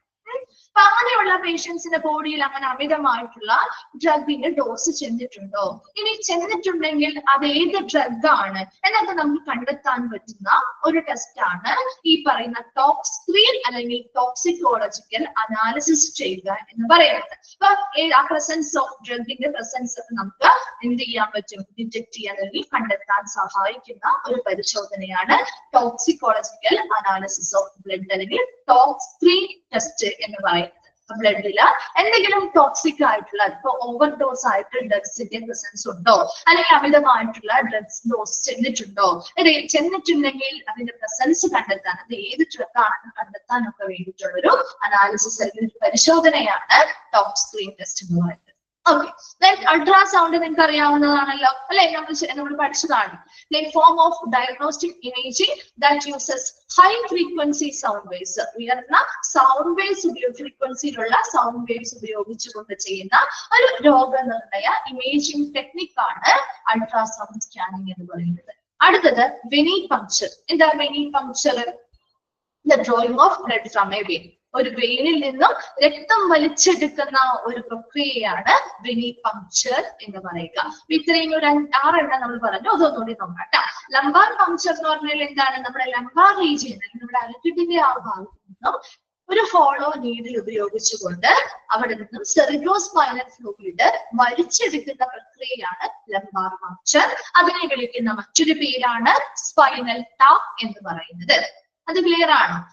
അടുത്തത് സ്റ്റെർണോട്ടോമി എന്ന് പറഞ്ഞാല് നമ്മുടെ ബ്രസ്റ്റ് ബോൺ അല്ലെങ്കിൽ സ്റ്റേർണത്തിന്റെ അവിടെ ഉണ്ടാക്കുന്ന ഒരു ഓപ്പണിംഗ് ആണ്, അല്ലെങ്കിൽ ശസ്ത്രക്രിയയിലുള്ള ഒരു ഓപ്പണിംഗ് ക്രിയേറ്റ് ചെയ്യുന്നതിനെയാണ് സ്റ്റെർണോട്ടോമി എന്ന് പറയുന്നത്. അടുത്തത് തൊറാക്കോട്ടോമി എന്ന് പറഞ്ഞാല് നമ്മുടെ ചെസ്റ്റ് ക്യാവിറ്റി അല്ലെങ്കിൽ നമ്മുടെ തൊറാസിക് ക്യാവിറ്റിയിൽ ഉണ്ടാക്കുന്ന സർജറികൾ അല്ലെങ്കിൽ ചെയ്യുന്ന സർജറികളെയാണ് തൊറാക്കോട്ടോമി എന്ന് പറയുന്നത്. ടോക്സ് സ്ക്രീൻ ടെസ്റ്റുകൾ എന്ന് പറഞ്ഞാൽ നമ്മുടെ ബ്ലഡിലുള്ള ടോക്സിക് പൊളജിക്കൽ അനാലിസിസ് അല്ലെങ്കിൽ വിശകലനം ചെയ്യുകയാണ്. അതായത് ഏതെങ്കിലും ഡ്രഗ്സ് ഓവർ ഡോസ് ആയിട്ട് ചെന്നിട്ടുണ്ടോ, അമിതമായ ഡോസ് ചിലപ്പോൾ അവരുടെ ബ്ലഡിൽ ഉണ്ടോ എന്ന് സംശയം തോന്നുകയാണെങ്കിൽ നമ്മൾ ഈ പറയുന്ന പരിശോധന നടത്തുകയും അതിലൂടെ അങ്ങനെ ചെന്നിട്ടുണ്ടെങ്കിൽ ആ ഒരു ഡ്രഗിന്റെ നമ്മൾ കണ്ടെത്താൻ അല്ലെങ്കിൽ ആ ഒരു പ്രിഫറൻസ് ഓഫ് ഡ്രഗ് ഏതാണെന്ന് കണ്ടെത്താനായിട്ട് സഹായിക്കുന്ന ഒരു പരിശോധനയാണ് ടോക്സ് സ്ക്രീൻ ടെസ്റ്റ്. അടുത്തത് അൾട്രാസൗണ്ട് എന്ന് പറഞ്ഞാൽ ഹൈ ഫ്രീക്വൻസിയിലുള്ള സൗണ്ട് വേവ്സ് കടത്തി വെച്ചുകൊണ്ട് നമ്മൾ എടുക്കുന്ന ഒരു ഇമേജിംഗ് ടെക്നോളജിയാണ്, അല്ലെങ്കിൽ രോഗനിർണയത്തിനായിട്ട് ചെയ്യുന്ന പ്രൊസീജിയർ ആണ് അൾട്രാസൗണ്ട് സ്കാനിങ് എന്ന് പറയുന്നത്. അടുത്തത് വെനി പങ്ക്ചർ എന്ന് പറഞ്ഞാൽ the drawing of blood from a vein, ഒരു വെയിനിൽ നിന്നും എന്ത് ചെയ്യുന്നു, ബ്ലഡ് വലിച്ചെടുക്കുന്ന ഒരു പ്രക്രിയയാണ് വെനി പങ്ക്ചർ എന്ന് പറയുന്നത്. വേഗം ഒന്ന് വായിച്ചു നോക്കിയ 6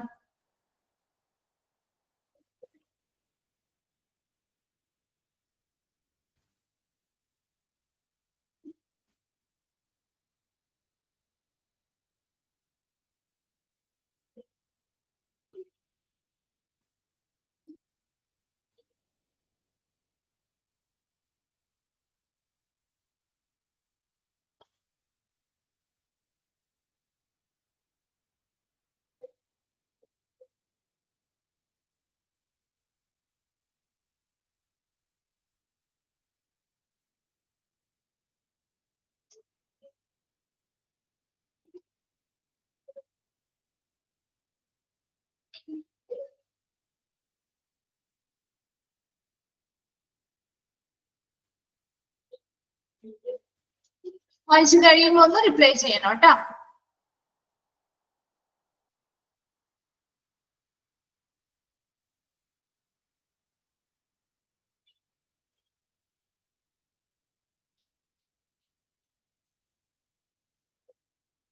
അതെല്ലാം നോക്കണം കേട്ടോ, ഏത് വേണമെങ്കിലും ചോദിക്കാം കേട്ടോ, ഇമ്പോർട്ടന്റ് ആണ്.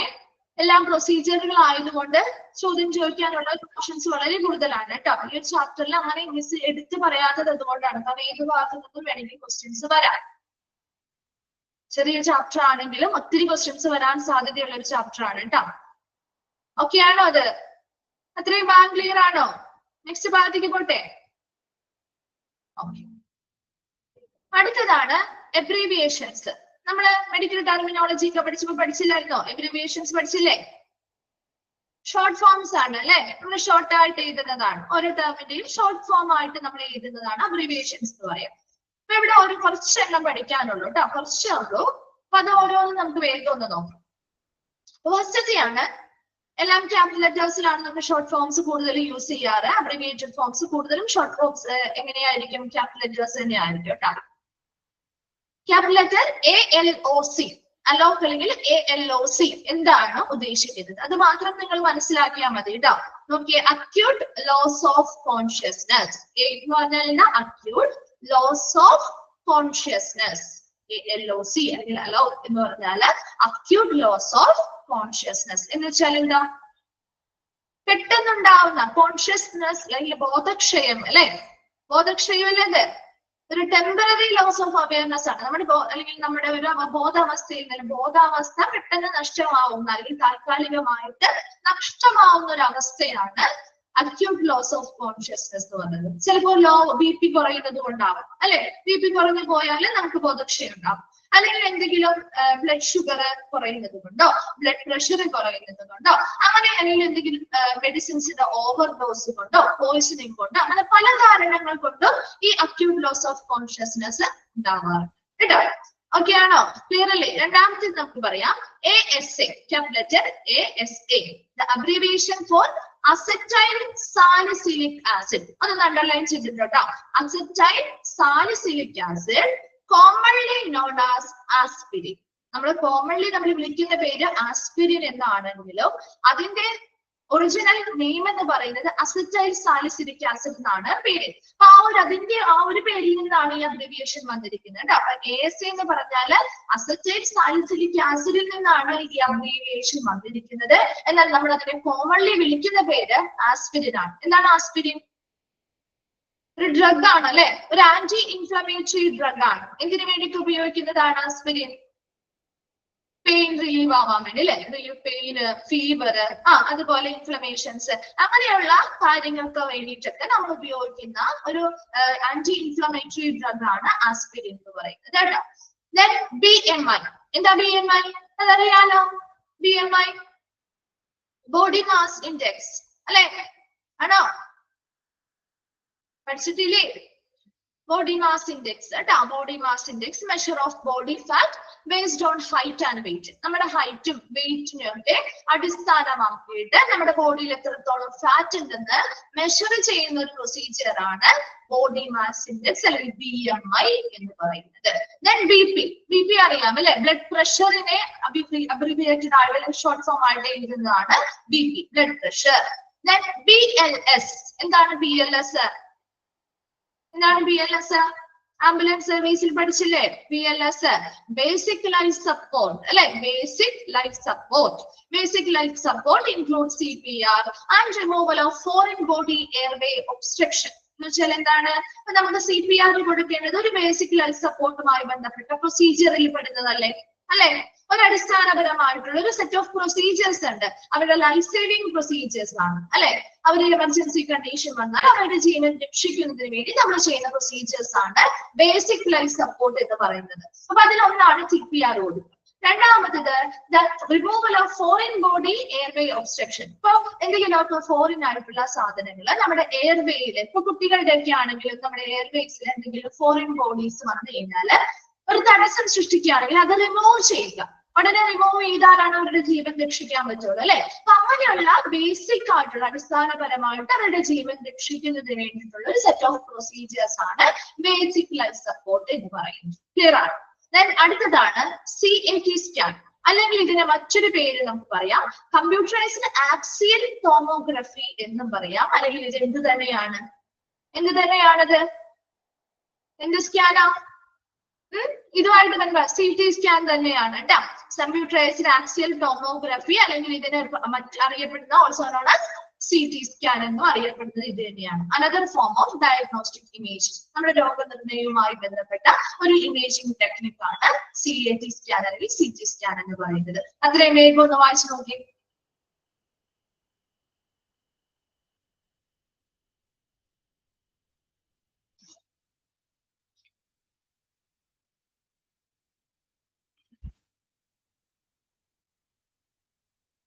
ഫോറിൻ ബോഡി എന്ന് പറഞ്ഞാല് പുറത്തു നിന്നുള്ള എന്തായിട്ടോ, ഇപ്പൊ കുട്ടികൾക്കൊക്കെ ആണെങ്കിൽ എന്തെങ്കിലുമൊക്കെ ഇപ്പൊ കോയിനുകളാവാം, അങ്ങനെ എന്തോ ആയിക്കോട്ടെ, നമ്മുടെ ബോഡിയുടെ ഭാഗമല്ലാത്ത പുറത്തു നിന്നുള്ള എന്ത് മെറ്റീരിയൽസ് നമ്മുടെ എയർവേയെ തടസ്സപ്പെടുത്തുകയാണെങ്കിൽ അത് ഉടനെ റിമൂവ് ചെയ്യുന്ന പ്രക്രിയ.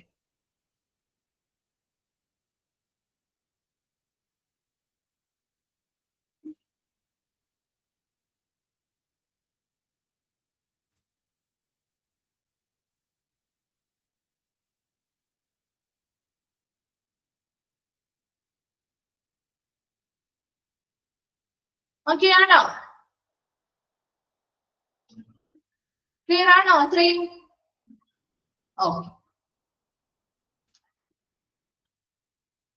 ഓക്കെ, നെക്സ്റ്റ് വരുന്നത് CHF, അതായത് congestive heart failure. CHF congestive heart failure എന്ന് പറയുന്നത് ഒരു ക്രോണിക് ഹാർട്ട് ഫെയിലിയർ തന്നെയാണ്, ഒരു ക്രോണിക് കണ്ടീഷൻ ആണ്.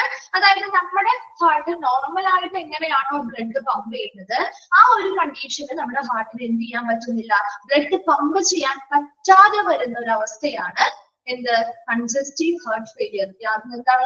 നോർമൽ ആയിട്ട് എങ്ങനെയാണോ അത് ചെയ്തുകൊണ്ടിരുന്നത് അതേ രീതിയിൽ നമ്മുടെ ഹാർട്ടിന് ബ്ലഡ് പമ്പ് ചെയ്യാൻ പറ്റാത്തൊരവസ്ഥയാണ്, ഒരു ക്രോണിക് കണ്ടീഷൻ ആണ് കേട്ടോ. അതാണ് കൺജസ്റ്റീവ് ഹാർട്ട് ഫെയിലിയർ എന്ന് പറയുന്നത്. പിന്നെ എന്താണെന്ന് ചോദിക്കില്ല, ജസ്റ്റ് നിങ്ങളുടെ അബ്രിവിയേറ്റഡ് ഫോമും അതിന്റെ എക്സ്പാൻഡ് ഫോം ഏതാണെന്ന് കണ്ടെത്താൻ മാത്രമേ ഉണ്ടാവുള്ളൂ. ഈ നേരെ തിരിച്ചായിരിക്കും ചോദിക്കുക. Then CPR അല്ലെ, അറിയാവുന്നതാണ്, കാർഡിയോ പൾമണറി റെസിസിറ്റേഷൻ. ഒരു ലൈഫ് സേവിംഗ് ടെക്നിക് ആണ് അല്ലെ. നമ്മൾ നേരത്തെ പറഞ്ഞ പോലെ ബേസിക് ലൈഫ് സപ്പോർട്ട് പ്രൊസീജിയർ ഉൾപ്പെടുന്ന ഒരു ലൈഫ് സേവിംഗ് ടെക്നിക് ആണ്.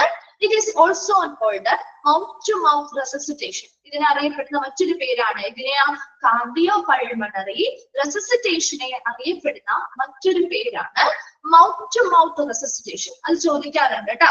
നമ്മൾ ശ്വാസം കൊടുക്കുന്നത് എങ്ങനെയാ? മൗത്ത് ടു മൗത്ത് അല്ലേ കൊടുക്കുന്നത്? CPR ചെയ്ത് കണ്ടിട്ടുണ്ടോ? അപ്പൊ അതൊന്ന് ആലോചിച്ചിട്ടും കേട്ടോ. മൗത്ത് ടു മൗത്ത് റെസിസിറ്റേഷൻ ആണ് കേട്ടോ. മൗത്ത് ടു മൗത്ത് റെസിസിറ്റേഷൻ ആണ്, അല്ലെങ്കിൽ കാർഡിയോ പൾമണറി റെസിസിറ്റേഷൻ എന്നും വിളിക്കാം CPR. അടുത്തത് DNR, ഡു നോട്ട് റെസിസിറ്റേറ്റ്. അതായത് ചില പേഷ്യൻസിന് നമുക്ക് എന്ത് ചെയ്യും, ഒരു മെഡിക്കൽ ഓർഡർ ഉണ്ടാവും. അതായത് indicating providers should not perform CPR or other life saving measures on a patient. ഇപ്പൊ ഒരു പ്രത്യേക പേഷ്യന്റിനോട് ഒരു മെഡിക്കൽ ഓർഡർ വന്നിരിക്കാൻ ആ പേഷ്യന്റിന് യാതൊരു വിധത്തിലും CPR അല്ലെങ്കിൽ മറ്റെന്തെങ്കിലും ലൈഫ് സേവിംഗ് മെഷേഴ്സോ കൊടുക്കാൻ പാടില്ല എന്നൊരു നിർദ്ദേശം ആർക്ക് കൊടുക്കുന്നു, ആ സർവീസ് പ്രൊവൈഡ് ചെയ്യുന്ന ആളുകൾക്ക് കൊടുക്കുന്നുണ്ട്. അപ്പൊ അതാണ് ഡു നോട്ട് റെസിസിറ്റേറ്റ് അല്ലെങ്കിൽ DNR. ഇപ്പൊ DNR എന്ന് പറഞ്ഞ് എഴുതിയിട്ടുണ്ടെങ്കിൽ അവർക്ക് എന്ത് കൊടുക്കാൻ പാടില്ല, ഈ റെസിസിറ്റേഷൻ പ്രൊസീജിയർ ചെയ്യാൻ പാടില്ല, അല്ലെങ്കിൽ ലൈഫ് സേവിംഗ് ആയിട്ടുള്ള ഇങ്ങനെയുള്ള CPR അതുപോലെയുള്ള മെഷേഴ്സ് നൽകാൻ പാടില്ല എന്നാണ് എഴുതിയിരിക്കുന്നത്. ചിലപ്പോൾ അവരുടെ മെഡിക്കൽ കണ്ടീഷൻ അനുസരിച്ച് പറയുന്നതാവാം കേട്ടോ. അടുത്തത് DOA. എന്താണ് DOA? ഡെഡ് ഓൺ അറൈവൽ എന്ന് വെച്ചാൽ എന്തായിരിക്കും, അവരിവിടെ കൊണ്ടുവരുമ്പോൾ തന്നെ ഓൾറെഡി മരണപ്പെട്ടിട്ടുണ്ട് എന്നല്ലേ അർത്ഥം. ഡെഡ് ഓൺ അറൈവൽ അല്ലെ, നമ്മൾ പറയാറുണ്ട് ചില പേഷ്യൻസിലേക്ക് പോകുന്ന മധ്യേ അല്ലെ, ഹോസ്പിറ്റലിൽ എത്തുന്നതിന് മുമ്പേ തന്നെ മരണപ്പെട്ടു എന്ന് പറയാറുണ്ട് അല്ലെ. അത് തന്നെയാണ് ഡെഡ് ഓൺ അറൈവൽ കേട്ടോ. ഓൾറെഡി മരിച്ചു അല്ലെങ്കിൽ ഡിസീസ്ഡ് ആയി മരണപ്പെട്ട കണ്ടീഷനാണ്. ED or ER. എന്താണ് ED or ER? Emergency department അല്ലെങ്കിൽ എമർജൻസി റൂമിനെയാണ് അത് അറിയപ്പെടുന്നത്. എമർജൻസി ഡിപ്പാർട്ട്മെന്റ് അല്ലെങ്കിൽ എമർജൻസി റൂം. അടുത്തത് EEG. എന്താണ് EEGയുടെ ഫുൾ ഫോം? EEGയുടെ ഫുൾ ഫോം ഇലക്ട്രോ എൻസെഫലോഗ്രാം അല്ലെ, ഇലക്ട്രോ എൻസെഫലോഗ്രാം കേട്ടോ. ഇലക്ട്രോ എൻസെഫലോഗ്രാം നമ്മുടെ ബ്രെയിനിന്റെ ആക്ടിവിറ്റീസിനെ മെഷർ ചെയ്യാൻ ഉപയോഗിക്കുന്ന ഒരു ടെസ്റ്റ് ആണ് EEG എന്ന് പറയുന്നത്. നമ്മൾ ഓൾറെഡി പഠിച്ചിരുന്നതാണ്, മിസ് കൂടുതൽ ഡീറ്റെയിൽ പറയാതെ. EKG അല്ലെങ്കിൽ ECG എന്ന് പറയുന്നത് ഇലക്ട്രോ കാർഡിയോഗ്രാം അല്ലെ, ഇലക്ട്രോ കാർഡിയോഗ്രാം ആണ്. നമ്മുടെ ഹാർട്ടിന്റെ ഇലക്ട്രിക്കൽ ആക്ടിവിറ്റീസ് മെഷർ ചെയ്യുന്നതിന് വേണ്ടി records electrical signs in the heart, അല്ലെങ്കിൽ നമ്മുടെ ഹാർട്ടിന്റെ ഇലക്ട്രിക്കൽ ആക്ടിവിറ്റീസ് മെഷർ ചെയ്യുന്നതിന് റെക്കോർഡ് ചെയ്യാൻ വേണ്ടി ഉപയോഗിക്കുന്ന ഒരു ടെസ്റ്റ് ആണ് ECG അല്ലെങ്കിൽ ഇലക്ട്രോ കാർഡിയോഗ്രാം എന്ന് പറയുന്നത്. ലാസ്റ്റ് വൺ പറയുന്നത് EMS, എമർജൻസി മെഡിക്കൽ സർവീസ്. ഇത് നമ്മൾ പഠിച്ചതാണല്ലോ അല്ലെ, എമർജൻസി മെഡിക്കൽ സർവീസ് ആണ് EMS എന്ന് പറയുന്നത്. ഇതൊക്കെ ഓൾറെഡി ഓൾമോസ്റ്റ് എല്ലാം പഠിച്ചിരിക്കുന്ന കാര്യങ്ങൾ തന്നെയാണ്. അപ്പൊ അത്രയും വേഗം ഒന്ന് വായിച്ചു നോക്കിയ അബ്രിവിയേഷൻസ്.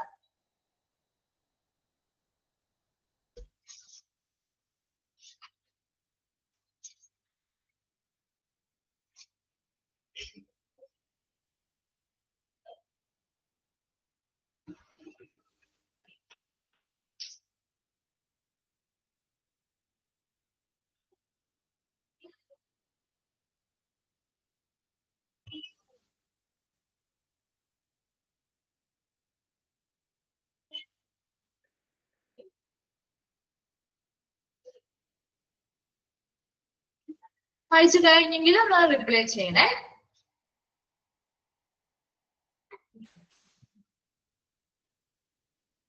ക്ലിയർ ആണ്? ഓക്കെ, അടുത്ത ഭാഗത്തേക്ക് പോവാലോ. നെക്സ്റ്റ് ലാസ്റ്റ് ഭാഗമാണ് കേട്ടോ. ചാപ്റ്റർ ചെറിയ ചാപ്റ്റർ ആണ് മിസ് പറഞ്ഞിരുന്നു. ലാസ്റ്റ് ഭാഗമാണ് HR, heart rate expressed as beats per minute.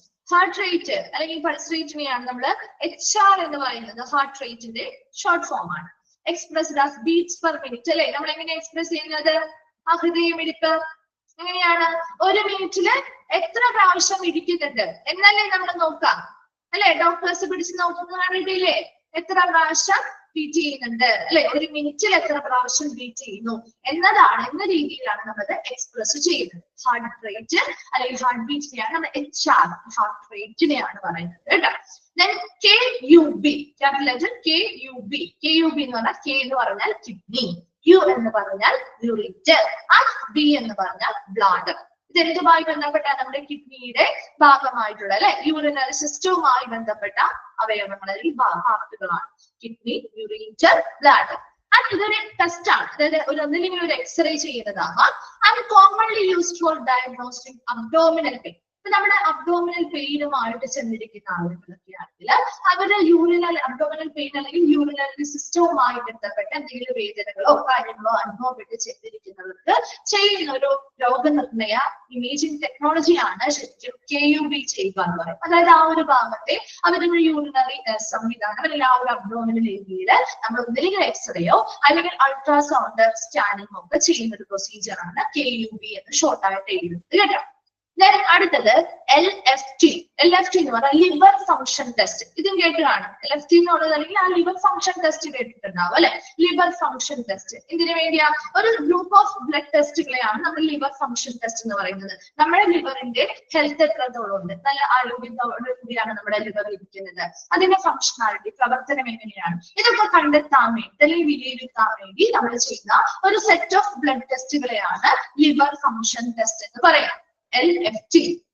Then MRI അറിയാലോ, മാഗ്നറ്റിക് റെസൊണൻസ് ഇമേജിംഗ് അല്ലെ, നമ്മൾ പഠിച്ച കാര്യമാണ്. A form of diagnostic imaging test that uses a large magnet and radio waves to view organs inside the body. നമ്മുടെ ബോഡിയുടെ അകത്തുള്ള ആന്തരിക അവയവങ്ങളെ കുറിച്ച് കാണാനും വിലയിരുത്താനും അല്ലെങ്കിൽ പഠിക്കാനും രോഗനിർണയം നടത്തുന്നതിന് വേണ്ടിയിട്ട് നമ്മൾ ലാർജ് മാഗ്നറ്റും റേഡിയോ വേവ്സും ഉപയോഗിച്ചുകൊണ്ട് ചെയ്യുന്ന ഡയഗ്നോസ്റ്റിക് ഇമേജിംഗ് ടെക്നിക്കാണ്, ടെസ്റ്റ് ആണ് എന്ന് പറയുന്നത് MRI എന്ന് പറയുന്നത്. Then NICU. എന്താണ് NICU? Neonatal intensive care unit അല്ലെ, ഇതും പഠിച്ചതാണ്. നിയോനേറ്റൽ ഇന്റൻസീവ് കെയർ യൂണിറ്റ് പ്രിമച്യൂർഡ് ആയിട്ടുള്ള ഇൻഫൻസിന് അല്ലെ. നമുക്ക് എന്താണ് പ്രിമച്യൂർഡ് എന്ന് പറഞ്ഞാൽ മാസം തികയാതെ പ്രസവിക്കുന്ന കുട്ടികൾക്ക് അല്ലെ, അല്ലെങ്കിൽ എന്താണ് പ്രിമച്യൂർ ആയിട്ട് അങ്ങനെയുള്ള കുട്ടികളാണ് കൂടുതലും. അങ്ങനെയുള്ള കുട്ടികൾക്കൊക്കെ എന്തെങ്കിലും ആവശ്യകതകൾ ഉണ്ടെങ്കിൽ അവർ സ്പെഷ്യലൈസ്ഡ് ആയിട്ടുള്ള ഇങ്ങനെയുള്ള നിയോനേറ്റൽ ഇന്റൻസീവ് കെയർ യൂണിറ്റുകളിലൊക്കെയാണ്, സ്പെഷ്യലൈസ്ഡ് ആയിട്ടുള്ള യൂണിറ്റുകളിലാണ് എന്ത് ചെയ്യുന്നത്, അവർക്കുള്ള ട്രീറ്റ്മെന്റോ കെയറോ ഒക്കെ കൊടുക്കുന്നത്. Then NSAID. എന്താണ് NSAID? Non steroidal anti inflammatory drug. Non സ്റ്റിറോയിഡ്സിന് അടങ്ങാത്ത ആന്റി ഇൻഫ്ലമേറ്ററി ഡ്രഗ്സ്. അതായത് അതിന് എക്സാമ്പിളുകൾ പറഞ്ഞിട്ടുണ്ട്. Ibuprofen, aspirin, naproxen. അപ്പൊ ഇബ്യൂപ്രോഫിനും ആസ്പിരിനും നാപ്രോക്സൻ ഒക്കെ എന്താണ് ശരിക്കും ആന്റി ഇൻഫ്ലമേറ്ററി ഡ്രഗുകളാണ്. അത് നോൺ സ്റ്റിറോയിഡൽ, നമ്മുടെ പെയിനും ഫീവറും അതുപോലെ ഇൻഫ്ലമേഷൻ ഒക്കെ കുറയ്ക്കാൻ വേണ്ടിയിട്ട് നമ്മൾ ഉപയോഗിക്കുന്ന ആന്റി ഇൻഫ്ലമേറ്ററി ഡ്രഗ് ആണ്. ഇത് നോൺ സ്റ്റിറോയിഡൽ ആയിരിക്കും. Then OR എന്ന് പറഞ്ഞാൽ ഓപ്പറേറ്റിംഗ് റൂം. അതൊക്കെ നമ്മൾ പഠിച്ച കാര്യങ്ങളാണ് കേട്ടോ. OR operating room, where surgeries are performed. Surgery നടക്കുന്ന ഓപ്പറേറ്റിംഗ് റൂമുകളെയാണ് OR എന്ന് സൂചിപ്പിക്കുന്നത്. Then OT എന്ന് പറയുന്നത് ഒക്യുപേഷണൽ തെറാപ്പി. എന്തായിരിക്കും ഒക്യുപേഷണൽ തെറാപ്പി?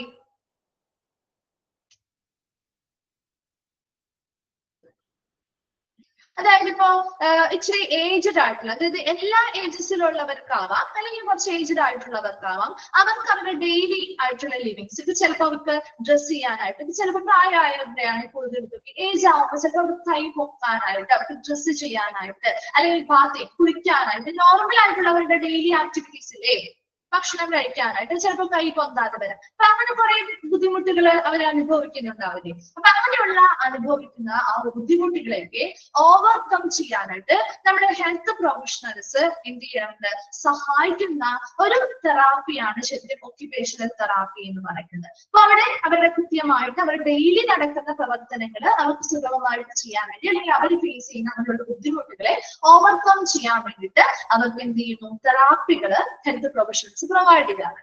അതാണ് ഒക്യുപേഷണൽ തെറാപ്പി അല്ലെങ്കിൽ OT എന്നതുകൊണ്ട് ഉദ്ദേശിക്കുക. Then psych എന്ന് പറഞ്ഞാൽ അറിയാലോ, refers to psychiatric practice or the psychiatric ward. അപ്പൊ എഴുതുന്നത് അറിയാം അല്ലെ, സൈക്കാട്രിക് പ്രാക്ടീസിനെ അല്ലെങ്കിൽ സൈക്കാട്രിക് വാർഡിനെയാണ് psych എന്ന് ഷോർട്ട് ആക്കി സൂചിപ്പിക്കുക. PT എന്ന് പറഞ്ഞാൽ physical therapy. The rehabilitative exercises used to rebuild strength and flexibility after injury. എന്തെങ്കിലും ഇഞ്ചുറി അല്ലെങ്കിൽ പരിക്കുകളൊക്കെ പറ്റിയതിനു ശേഷം ട്രീറ്റ്മെന്റ് കഴിഞ്ഞ് അവരെ ആ ഒരു നോർമൽ ആയിട്ടുള്ള അവരുടെ ആ ഒരു ഫ്ലെക്സിബിലിറ്റി കൊണ്ടുവരാൻ അല്ലെങ്കിൽ ആ ഒരു സ്ട്രെങ്ത് ഏറ്റവും കാര്യമൊക്കെ ആണെങ്കിൽ ആ ഒരു നോർമൽ ആയിട്ടുള്ള ആ ഒരു ഫ്ലെക്സിബിലിറ്റി അല്ലെങ്കിൽ ആ സ്ട്രെങ്ത് ഒക്കെ തിരിച്ചു കൊണ്ടുവരാനായിട്ട് അല്ലെങ്കിൽ അവർ പുനർനിർമ്മിക്കാൻ റീബിൽഡ് ചെയ്യാൻ രണ്ടാമത് അവരുടെ അതേ സ്ട്രെങ്തും ഫ്ലെക്സിബിലിറ്റിയും തിരിച്ചു കൊണ്ടുവരാനായിട്ട് അവർ ചെയ്തു കൊടുക്കുന്ന കുറെ എക്സസൈസും കാര്യങ്ങളിലൂടെയും ചെയ്യുന്ന കുറച്ച് തെറാപ്പികളെയാണ് ഫിസിക്കൽ തെറാപ്പി എന്ന് പറയുന്നത്. അപ്പൊ അതിലൂടെ അവർക്ക് നമ്മുടെ നോർമൽ ആയിട്ടുള്ള ഒരു അങ്ങനെയായിരുന്നു അതേ ഫ്ലെക്സിബിലിറ്റിയും സ്ട്രെങ്തും ഒക്കെ നമുക്ക് തിരിച്ചു കൊണ്ടുവരാൻ പറ്റും ഈ എക്സസൈസ് ചെയ്യുന്നതിലൂടെ. ദെൻ RX എന്ന് പറയുന്നത് നമ്മുടെ ഷോർട്ട് ഹാൻഡ് ഫോർ പ്രിസ്ക്രിപ്ഷൻ. പ്രിസ്ക്രിപ്ഷന് വേണ്ടിയിട്ട് നമ്മൾ ഷോർട്ട് ഹാൻഡ് ആയിട്ട് എഴുതുന്നതാണ് RX. നിങ്ങൾ അത് ഓൾറെഡി മെഡിക്കൽ ടെർമിനോളജിയിൽ പഠിച്ചിട്ടുണ്ടാവും അല്ലെ. RX പ്രിസ്ക്രിപ്ഷനെയാണ് സൂചിപ്പിക്കുന്നത്, പഠിച്ചു കാണും. Usually for medication but can also signify other treatment. അതുപോലെ തന്നെ മറ്റൊരു ട്രീറ്റ്മെന്റ് എന്നുള്ള രീതിയിലും ഇത് സൂചിപ്പിക്കാറുണ്ട്, അല്ലെങ്കിൽ മറ്റൊരു ചികിത്സയെ സൂചിപ്പിക്കാറുണ്ട്. പ്രധാനമായിട്ടും ഇത് പ്രിസ്ക്രിപ്ഷനെയാണ് നമ്മൾ ഷോർട്ട് ഹാൻഡ് ആയിട്ട് എഴുതുന്നത്. Then UA എന്ന് പറഞ്ഞാൽ യൂറിനാലിസിസ് എന്ന് പറഞ്ഞാൽ എന്തായിരിക്കും? ടെസ്റ്റിംഗ്, പേഷ്യന്റ് യൂറിൻ ടെസ്റ്റ് ചെയ്യുന്ന ഒരു പരിശോധനയാണ്. എന്തിനു വേണ്ടിയിട്ടാണ്? കിഡ്നിയുമായി ബന്ധപ്പെട്ട് കിഡ്നി ഫെയിലിയർ ഉണ്ടോ, അല്ലെങ്കിൽ ഡീഹൈഡ്രേഷൻ അവർക്കുണ്ടോ, അല്ലെങ്കിൽ ഡയബറ്റീസ് ഉണ്ടോ, അണ്ടർ നറിഷ്മെന്റ്, നമുക്ക് ആവശ്യമായിട്ടുള്ള ഇൻസഫിഷ്യന്റ് ആയിട്ടുള്ള പേഴ്സൺസിന് നമുക്ക് ഇൻടേക്ക് കുറവാണോ, ആവശ്യമായിട്ടുള്ള ന്യൂട്രിയൻസ് കിട്ടുന്നില്ലേ, നറിഷ്മെന്റ് ആണോ കിട്ടുന്നത്, അല്ലെങ്കിൽ അവരുടെ ബ്ലാഡറിനോ കിഡ്നിയുമായി ബന്ധപ്പെട്ട് എന്തെങ്കിലും ഇൻഫെക്ഷൻസോ കാര്യങ്ങളോ ഉണ്ടോ, അങ്ങനെയുള്ള എല്ലാ കാര്യങ്ങളും അറിയാൻ വേണ്ടി നമ്മൾ പേഷ്യൻസിന്റെ യൂറിൻ ടെസ്റ്റ് ചെയ്യുന്ന ആ ഒരു പരിശോധനയാണ് യൂറിനാലിസിസ് എന്ന് പറയുന്നത്. അതിനെ ഷോർട്ടാക്കി എഴുതുന്നതാണ് UA എന്ന് പറയുന്നത്. വേഗം ഒന്ന് വായിച്ചു നോക്കിയത് HR തൊട്ട്.